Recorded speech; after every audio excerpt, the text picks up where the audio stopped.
Il regarde sa main libérée et jure que l'espace d'un instant, il l'a vue. Avant de briser la deuxième chaîne, Jin se tourne vers lui et demande « Es-tu du côté de l'humanité ?» Le monarque reste silencieux et Jin questionne « Pourquoi ne réponds-tu pas? Est-ce à cause du serment d'honnêteté ?» Le cristal incrusté à l'arrière de son cou.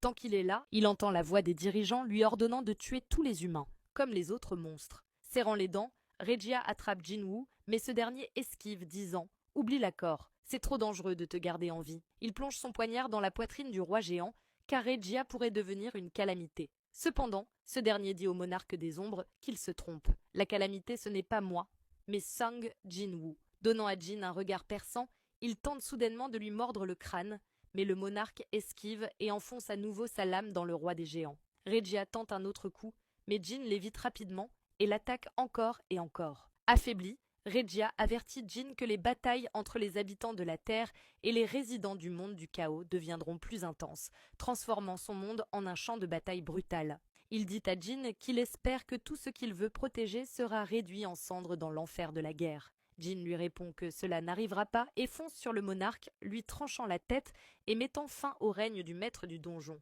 Le système informe Jin qu'il a vaincu le monarque du commencement, Regia, l'un des 9 monarques. En raison de l'énorme quantité d'XP reçue, du temps supplémentaire pourrait être nécessaire.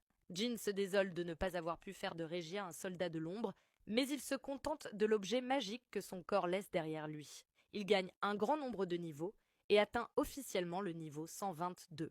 Pendant ce temps, en Amérique, un hélicoptère atterrit et 2 personnes marchent vers la porte d'un manoir. Le chasseur de rang national, Christopher Reed, les accueille, surpris de recevoir des visiteurs aujourd'hui. Il salue le directeur adjoint et Madame Sellner qui lui annonce qu'ils ont une affaire urgente à discuter. Il demande à tout le monde de partir et ordonne à son serviteur de ne laisser personne s'approcher jusqu'à ce qu'ils aient terminé. Christopher demande la raison de leur venue, assurant que si cela concerne le portail de rang S à l'est, il n'ira pas. Cependant, Madame Sellner lui dit qu'ils ne sont pas là pour parler de ce portail, mais d'un problème encore plus grave. Elle avertit Christopher qu'il pourrait être tué dans un avenir proche. Abonne-toi pour la suite.